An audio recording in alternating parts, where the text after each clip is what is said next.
Emerson Powell thought the worst thing that could happen on her first day was spilling coffee on someone's shirt. She had no idea that Austin Cook would turn that accident into 6 weeks of pure hell. But what Austin didn't know was that the quiet girl he was tormenting was the daughter of Robert Powell, the same lawyer who had destroyed his family's empire 3 years earlier. And when Robert discovers his old enemy's son is bullying his daughter, a $7 million lawsuit is about to remind the Cook family that some wars never truly end. The story begins on a Monday morning in September, when 16-year-old Emerson Powell walks through the doors of Millbrook High School for the first time. Her father had moved them to this small southern town for a new case, keeping his identity as a powerful attorney carefully hidden. Emerson carries her books close to her chest, hoping to blend in.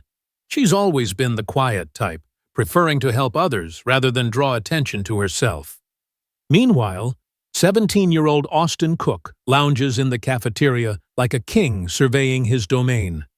His $200 polo shirt and designer shoes announce his status to everyone within sight. "You see that new girl?" he says to his friends, pointing at Emerson as she nervously approaches the lunch line. "Bet she doesn't last a week here." His friends laugh, knowing that Austin Cook doesn't just make predictions, he makes them come true. If you're already feeling the tension building, hit that like button and subscribe for more incredible stories of justice served. Your support through the thanks button below helps me continue sharing these powerful tales that need to be heard. Thank you so much for being part of this community where we believe everyone deserves to have their story told. The collision happens at exactly 12:15 p.m. when Emerson balances a tray carrying coffee and a sandwich.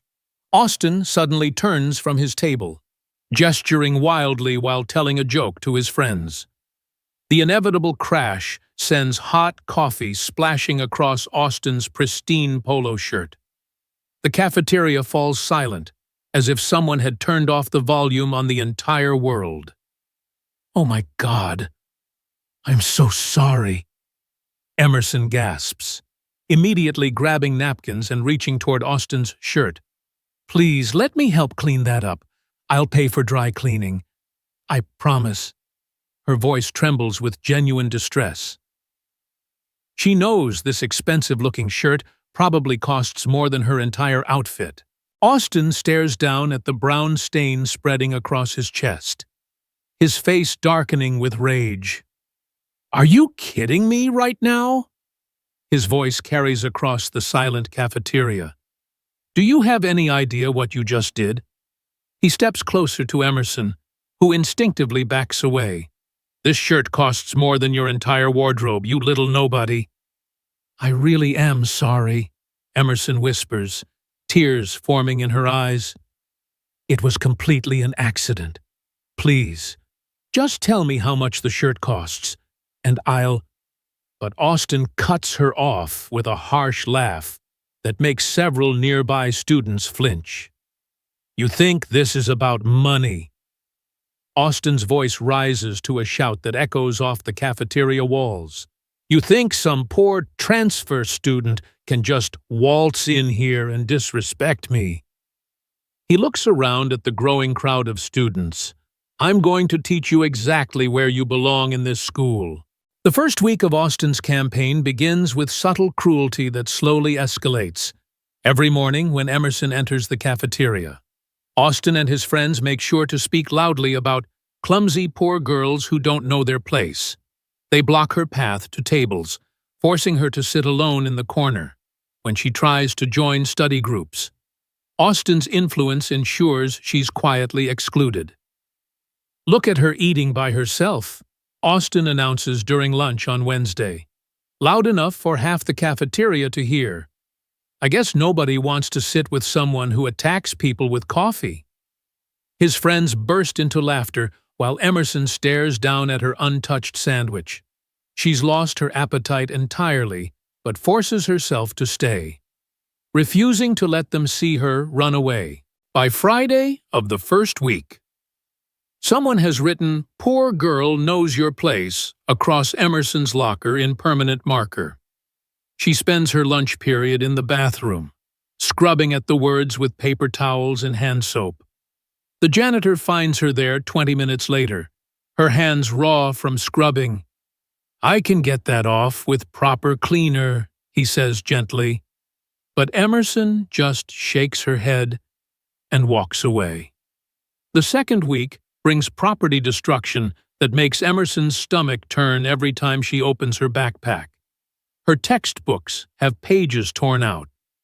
Her notebooks are filled with crude drawings and insults written in different handwriting.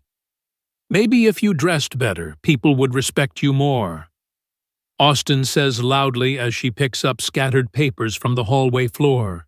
His timing is perfect, ensuring maximum humiliation as students step around her kneeling form. During the third week, Austin escalates to public humiliation in classrooms where teachers seem mysteriously absent whenever he strikes. "Hey everyone, let's ask our coffee expert Emerson to tell us about physics," he announces during science class. When she tries to answer, he interrupts with fake coughing that sounds like "poor" and "loser." The entire class dissolves into giggles while Emerson's face burns with shame. "Why don't you just transfer schools again?" Austin suggests loudly as she passes his table. "I'm sure there's some charity school somewhere that would take you." His words hit harder than any physical blow because part of Emerson wonders if he's right. Maybe she doesn't belong here. Maybe she should just give up and beg her father to move again. The fourth week brings physical intimidation that crosses lines Emerson never imagined. Austin corners her by the lockers after school, blocking her path with his larger frame. "You still think you belong here?" he asks, his voice low and threatening. "Because I can make things much worse for you." He doesn't touch her, but his presence feels suffocating. When she tries to step around him, he shifts to block her path again. "Please, just leave me alone," Emerson whispers, hating how small her voice sounds. "I haven't done anything to you since that first day." But Austin just smiles. The kind of smile that makes her skin crawl. "That's where you're wrong. Your existence here is doing something to me. It's annoying me." He finally steps aside, but not before whispering, "Next week is going to be very educational for you." Emerson runs to her father's car with her heart pounding. But she still doesn't tell him what's happening. She convinces herself she can handle it, that telling adults will only make things worse. She's seen how the teachers and staff treat Austin with careful respect, knowing his family's influence. The fifth week culminates in digital humiliation that spreads beyond the school walls. Austin's friends record everything now, creating a social media campaign designed to destroy Emerson's reputation. Videos of her eating alone, walking down hallways, even crying in the bathroom somehow make it online. The hashtag #MillbrookLoser starts trending in their small town. "Look, she's internet famous now," Austin announces during lunch, showing his phone screen to anyone who will look. "Maybe she should thank me for giving her exactly the attention she deserves." The video shows Emerson stumbling after someone deliberately stuck out their foot. Her books scatter across the floor while students step over them, and the comments below are filled with laugh-crying emojis. Emerson stops checking her phone entirely, but she can't escape the whispers that follow her through hallways. "That's the girl from the videos," she hears behind her. Why doesn't she just leave? The isolation becomes so complete that she starts eating lunch in empty classrooms. Even the library feels unsafe because Austin's friends monitor every public space. On Thursday of the fifth week, Austin approaches her directly for the first time since the intimidation by the lockers. "I hope you're enjoying your internet fame," he says with mock concern. "But don't worry. This is just the warm-up." His eyes gleam with anticipation that makes Emerson's blood run cold. Tomorrow is going to be special, really special. That night, Emerson lies awake staring at the ceiling, dreading whatever Austin has planned. She considers telling her father everything, but she's convinced herself that she needs to be strong. That running to Daddy will only prove Austin right about her being weak. She doesn't know that her father, Robert, has been noticing her changed behavior, the way she barely eats dinner, how she jumps at sudden sounds, the dark circles under her eyes that makeup can't quite hide. Friday arrives, gray and drizzly, matching Emerson's mood as she forces herself to walk through the school entrance. The hallways seem unusually buzzy with anticipation. Students whispering and pointing at their phones. "Today's the day," she hears someone say, and her stomach drops. Whatever Austin has planned, other people know about it. At lunch, instead of hiding in an empty classroom, Emerson decides to face whatever's coming. She's tired of running, tired of living in fear. She walks into the cafeteria with her chin up, carrying her lunch tray with hands that only shake slightly. The room gradually quiets as students notice her entrance, conversations dying like dominoes falling. Austin stands up from his table with theatrical flair, his friends already holding their phones ready to record. "Ladies and gentlemen," he announces in a voice that carries across the entire space, "we have a very special presentation today." The cafeteria staff stop working to watch. Even they seem to know something big is about to happen. "You see, 6 weeks ago, this girl," Austin points dramatically at Emerson, "thought she could disrespect me and get away with it." His voice builds like a prosecutor making his case. "She thought she could come to our school, attack me with hot coffee, and just walk away like nothing happened." Scattered murmurs ripple through the crowd as students edge closer, forming a circle around the confrontation.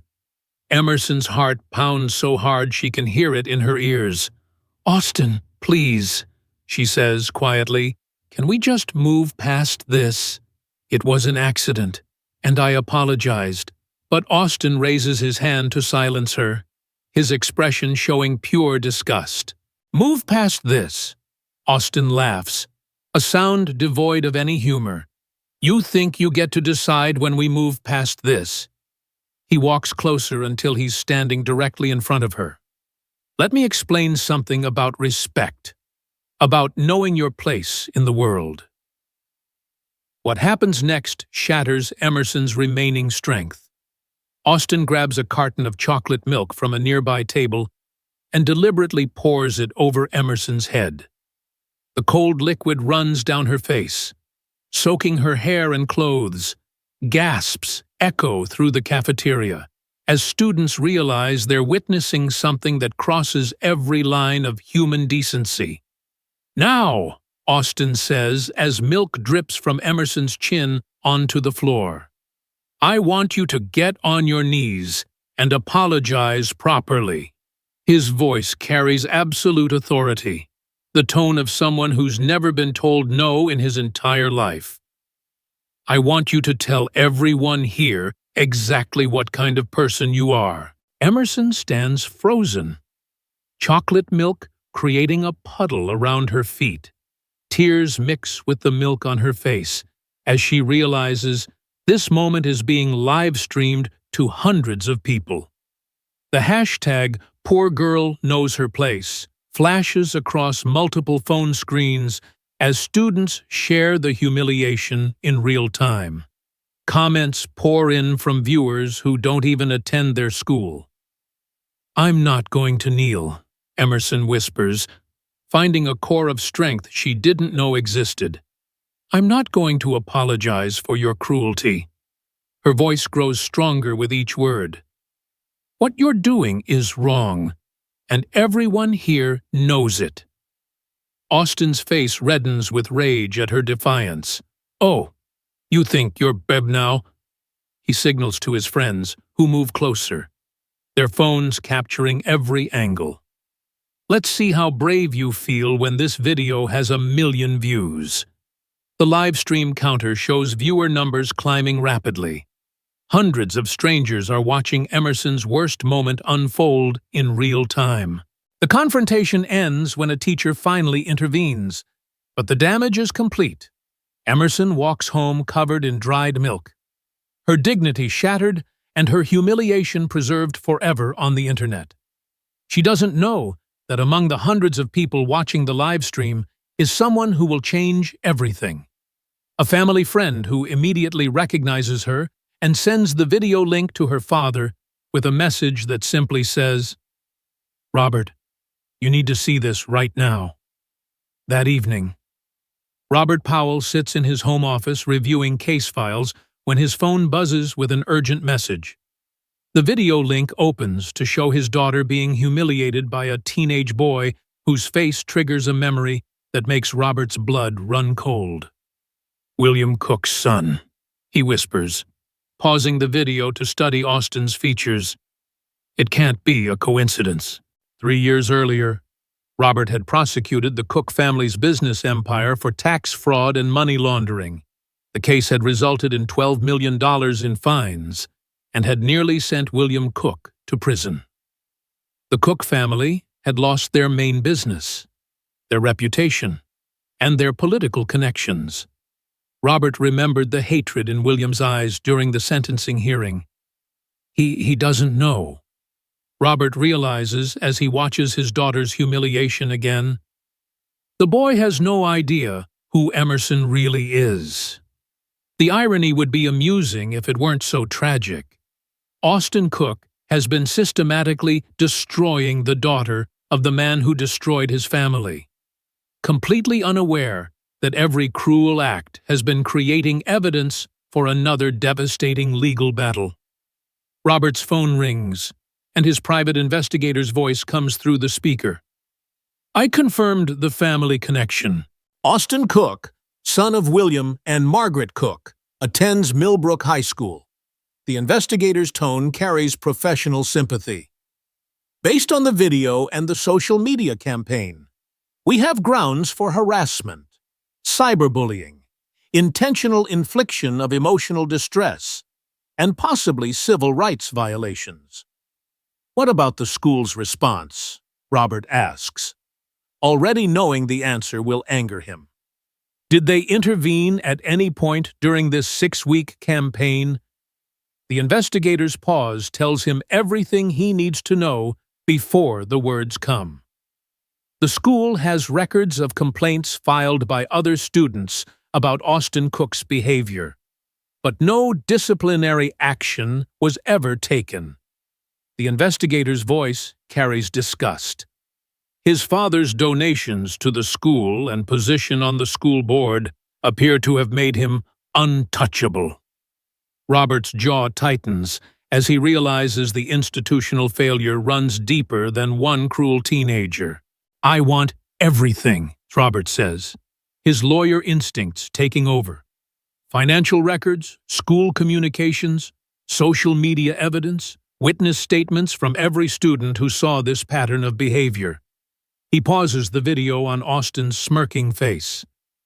The Cook family thought they suffered 3 years ago. They have no idea what suffering looks like yet. The investigation reveals a pattern of abuse that extends far beyond Emerson.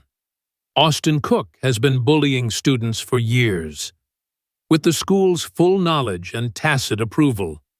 Other families had tried to complain, but the Cook family's influence had buried every report. Parents had been told their children were too sensitive or needed to toughen up. We have 12 other families willing to join a class action lawsuit. Robert's investigator reports, Austin Cook has been operating like a little dictator, protected by his family's money and the school's cowardice. The evidence file grows thicker each day. Videos, screenshots, medical records from students who developed anxiety and depression, academic records showing grade drops after Austin's campaigns began. Robert realizes this case offers something rare in his profession: the chance to deliver perfect justice. The Cook family had escaped serious consequences 3 years ago because of technicalities and expensive lawyers. This time, their own son's documented cruelty provides ironclad evidence that no amount of money can erase. The next morning, Robert sits Emerson down for the most important conversation of her life. "I need you to know that what happened to you yesterday will never happen again." He begins gently. "But more importantly, I need you to understand exactly who our family is, and why the boy who hurt you made the biggest mistake of his life." When Robert reveals his true identity and his history with the Cook family, Emerson's shock gives way to understanding. "That's why you were so careful about keeping quiet when we moved here." She realizes, "You knew they lived in this town." Robert nods, explaining how he'd hoped to maintain anonymity while working on his current case. "Austin has no idea that the girl he's been tormenting is my daughter." Robert explains every video he posted, every cruel act he documented, every witness he created has been building a case that will destroy his family more completely than I ever could have planned. He shows Emerson the growing file of evidence. "Your courage in standing up to him yesterday, refusing to kneel, was captured on video and seen by thousands of people. You've already won the most important battle." Emerson feels a transformation beginning inside her chest. The victim identity that Austin forced on her starts dissolving, replaced by something stronger. "What happens now?" she asks, and Robert's smile carries the promise of justice. "Now," Robert says, "we teach the Cook family that some mistakes have consequences that last a lifetime, and we make sure no student ever has to endure what you've been through." The war between the Powell and Cook families is about to begin again. But this time, Austin has given them all the weapons they need. The transformation begins Monday morning when Emerson walks into Millbrook High School with her head held high for the first time in 6 weeks. Her father's revelation has awakened something powerful inside her. A confidence born from knowing she's no longer fighting alone. Austin notices the change immediately. Instead of the broken girl who fled his humiliation on Friday, he sees someone who meets his gaze without flinching. "Look who's back," Austin sneers as Emerson passes his table in the cafeteria. "I thought you would have learned your lesson by now." But his usual crowd of followers seems smaller this morning. Some students, who once laughed at his cruelty, now watch with uncomfortable expressions, their phones recording everything with new purpose. "I did learn something," Emerson replies calmly, turning to face Austin directly. "I learned that bullies only have power when their victims stay silent." Her voice carries clearly across the cafeteria. "But I'm not staying silent anymore." Several students exchange glances, sensing that something fundamental has shifted in the school's power dynamic. Austin stands up abruptly, his chair scraping against the floor. "You think you can threaten me?" His voice rises with panic disguised as anger. "My family owns this town. I can make your life hell." But Emerson doesn't back down. Instead, she pulls out her phone and begins recording. "Go ahead," she says steadily. "Threaten me on camera. Show everyone exactly who you really are." Austin realizes he's been trapped, that every word he speaks is being preserved as evidence. For the first time, since kindergarten. Austin Cook feels genuinely powerless. The sensation terrifies him. By Wednesday, the school administration attempts to contain the growing rebellion against Austin's reign of terror. Principal Matthews calls Emerson to his office. His expression carefully neutral. "Miss Powell, several teachers have reported that you've been disruptive in class," he begins, though they both know this is a lie. "Perhaps it would be better for everyone if you kept a lower profile." "You mean like I did for 6 weeks, while Austin tortured me, and you did nothing?" Emerson's voice remains respectful but firm. "I have witnesses, recordings, and documentation of every complaint that was ignored." She places a folder on his desk. "My father is very interested in your school's anti-bullying policies, or lack thereof," and Principal Matthews's face pales as he recognizes the name on the legal letterhead. Robert Powell's reputation has reached even this small town. "Perhaps we should discuss how to better protect all our students," he says quickly, but Emerson is already standing to leave. "Protect students." Emerson pauses at the door. "You had 6 weeks to protect me. Now my father will protect everyone else." The threat hangs in the air as she walks out, leaving the principal scrambling to call the school board. Meanwhile, Austin's behavior becomes increasingly erratic as he senses his control slipping. During lunch, he confronts the students who have been supporting Emerson.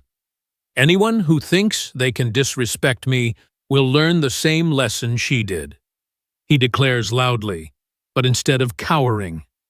Several students begin recording him with their phones. "What lesson?" asks Sarah Martinez, one of Austin's former victims who has found courage through Emerson's example. "How to live stream yourself committing assault. How to document evidence for a lawsuit." Her words draw nervous laughter from the crowd. Austin realizes that his threats no longer carry the weight they once did. Thursday brings Austin's most desperate attempt to reassert dominance. He corners Emerson in the parking lot after school, his face twisted with rage. "You think your lawyer daddy scares me?" he hisses, grabbing her wrist. "My family has been destroying nobodies like you for generations." But Emerson doesn't struggle. Instead, she looks directly into his eyes with calm certainty. "Let go of me, Austin," she says clearly. "You're being recorded by at least 5 different phones right now." Austin spins around to see students positioned throughout the parking lot, all filming. His grip on Emerson's wrist tightens reflexively before he realizes the legal implications. "This isn't over," he whispers as he releases her. "My father will destroy your father in court. We have money, connections, power." But his voice lacks conviction, and everyone present can hear the fear beneath his bravado. "Your father had money and connections 3 years ago, too." Emerson replies, "Ask him how well that worked out against my father then." Austin's face goes white as he realizes she knows about the previous lawsuit. The secret his family thought they'd buried in their move to Millbrook has been exposed.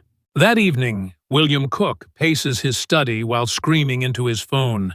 "How did Robert Powell end up in our town? How did his daughter end up in my son's school?" His voice cracks with panic. "Do you understand what this means? He'll use Austin's behavior to finish what he started 3 years ago." The family's lawyer delivers the devastating news. The evidence against Austin is overwhelming. Videos, witnesses, documented patterns of abuse spanning years. He pauses, searching for gentle words that don't exist. Robert Powell has built an airtight case for harassment, intentional infliction of emotional distress, and institutional negligence. The damages could bankrupt them completely. Friday arrives with an atmosphere of anticipation that permeates the entire school. Word has spread that something significant will happen, though no one knows exactly what. Austin arrives late, his usual swagger replaced by nervous energy. Dark circles under his eyes suggest he hasn't slept in days. During lunch, Robert Powell walks into Millbrook High School for the first time since Emerson enrolled. His presence sends ripples of recognition through the staff, who remember his reputation from news coverage of major cases. He's not alone. A team of investigators and legal assistants accompany him, carrying boxes of documents and recording equipment. Austin Cook. Robert's voice echoes across the cafeteria as he approaches the students' table. I'm Robert Powell, Emerson's father. I believe you and I need to have a conversation. The entire room falls silent, sensing they're witnessing a moment that will become school legend. Austin tries to maintain his composure, but his hands shake as he stands up. I don't have to talk to you, he says, though his voice wavers. This is harassment. I'll call the police. But Robert's smile contains no warmth. It's the expression of a predator who has finally cornered his prey. Please, do call the police. Robert replies calmly, I'd love to show them the evidence of what you've done to my daughter and 12 other students. He gestures to his legal team. We have videos, social media posts, witness statements, and medical records documenting 6 weeks of systematic torture that you filmed and broadcast for entertainment. The cafeteria erupts in whispers as students realize they're witnessing the beginning of Austin's downfall. Phones appear throughout the room, capturing every moment of the confrontation. Austin looks around desperately for support, but even his closest friends have stepped away, unwilling to be associated with what's coming. You can't prove anything, Austin says desperately. It was just kids being kids. Everyone knows Emerson is too sensitive, but his words sound hollow even to himself, especially with hundreds of pieces of evidence contradicting his claims. Robert's expression hardens. Too sensitive. Let me read you some of the comments from your live stream. He pulls out his phone and begins reading in a clear voice that carries across the silent room. Quote, make the poor girl cry more. Quote, she deserves worse than milk. Quote, someone should teach her a real lesson. Each quote hits Austin like a physical blow as he realizes the evidence of his cruelty has been preserved forever. Mr. Cook, Robert continues, his voice gaining legal authority, you have precisely 10 seconds to decide whether you want to discuss this privately with me or whether you'd prefer to explain your actions to a judge and jury. Austin's bravado crumbles entirely, faced with real consequences for the first time in his life. He reveals the frightened child beneath the bully facade. I didn't mean, Austin stammers, but Robert cuts him off. You didn't mean to film yourself pouring milk on my daughter's head. You didn't mean to live stream her humiliation to hundreds of strangers. You didn't mean to create a hashtag mocking her poverty. Each question lands like a legal hammer blow. Emerson steps forward, her voice clear and strong. Austin, for 6 weeks you made me feel powerless and alone. You documented every cruel moment and shared it with the world. She pauses, looking directly into his eyes. But you gave my father everything he needs to show the world exactly who you really are. The confrontation reaches its climax when Austin, cornered and desperate, makes his final mistake. You can't destroy my family over some stupid joke, he shouts. We're important. We matter more than some nobody transfer student.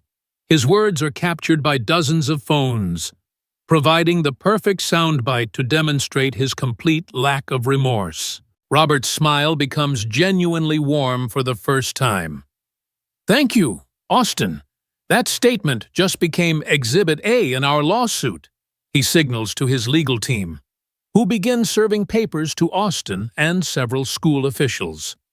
"You're absolutely right that this will affect your family. The Cook family is about to learn that actions have consequences." As Austin realizes, he's been outmaneuvered completely. His composure shatters. "This isn't fair," he cries. But his words fall on unsympathetic ears. The same students who once feared him now watch his meltdown with satisfaction. Justice has a way of feeling inevitable once it arrives. The immediate aftermath transforms Millbrook High School overnight. Principal Matthews is placed on administrative leave pending investigation, and the school board implements emergency anti-bullying measures. Austin is suspended indefinitely while facing potential criminal charges for harassment and assault. His social media accounts are suspended after the evidence videos violate platform policies. Within 72 hours, the Cook family receives notification of a $7 million civil lawsuit alleging harassment, intentional infliction of emotional distress, institutional negligence, and violation of Emerson's civil rights under federal education law. The complaint includes 12 other families whose children suffered under Austin's systematic abuse. The damages seek compensation for psychological trauma, educational disruption, medical expenses, and punitive damages designed to deter future conduct. Robert explains to the gathered media outside the courthouse. "Additionally, we are seeking a federal investigation into the school's failure to protect students from documented harassment."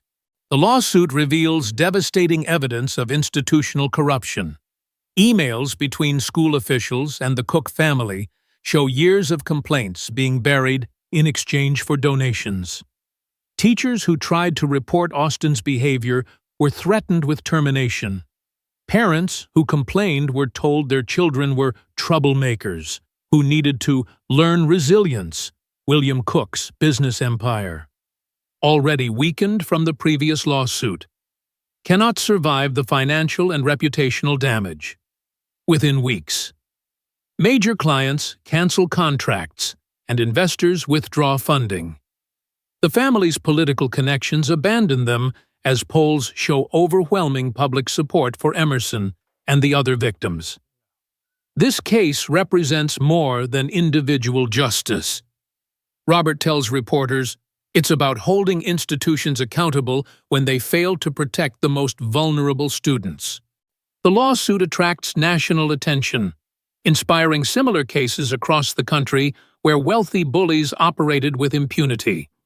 3 months later, Emerson stands before a packed auditorium at Millbrook High School, addressing an assembly about bullying prevention.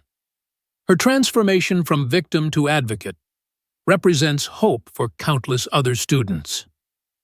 6 months ago, I thought I was powerless against someone who seemed untouchable. She begins, "I learned that no one is truly powerless when they refuse to stay silent." The audience includes Austin's former victims, who have found their voices through Emerson's courage. Sarah Martinez now leads the school's peer counseling program, while other students have become anti-bullying advocates. "We created a culture where cruelty was accepted because it was convenient to ignore." Emerson continues, "But we also proved that culture can change when people demand better." Austin Cook sits in a different school across town, his family having fled Millbrook in disgrace. His new classmates know his history thanks to the viral nature of his downfall. The Cook family lost their mansion, their business, and their social standing. William Cook now works for a small firm, grateful for any employment after his reputation was destroyed.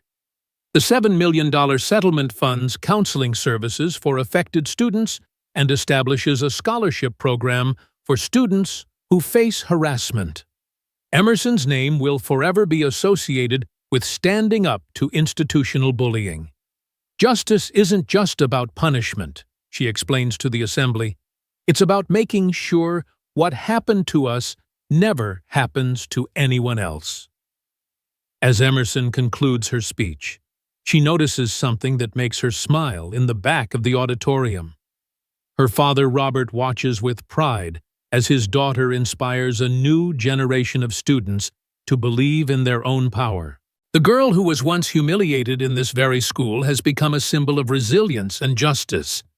But the most satisfying moment comes when Emerson receives a letter forwarded from Austin's new school. The handwriting is unmistakably his, though the tone is completely different from the arrogant boy who once poured milk on her head.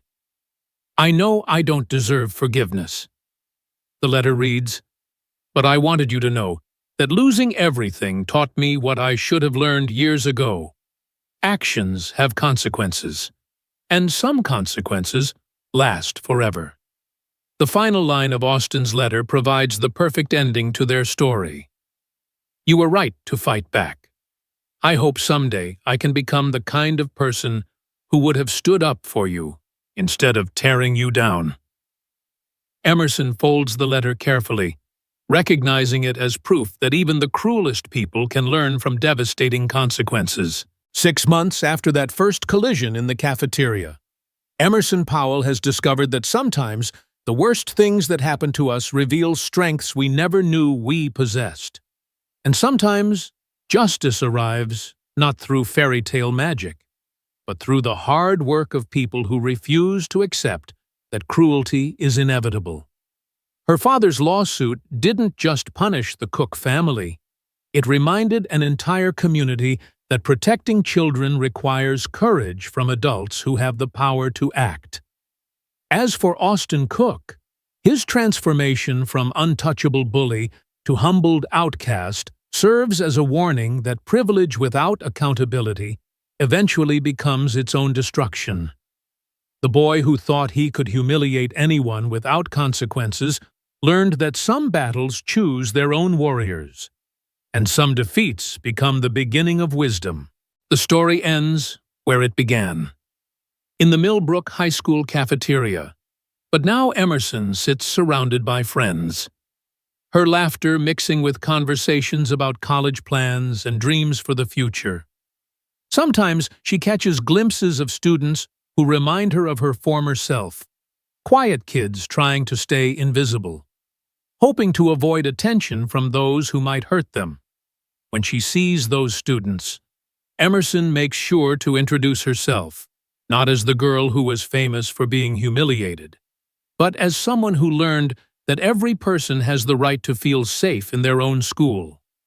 Her father's legal victory proved that money and connections cannot protect people who choose cruelty. But more importantly, her personal victory showed that surviving injustice can become the foundation for preventing it.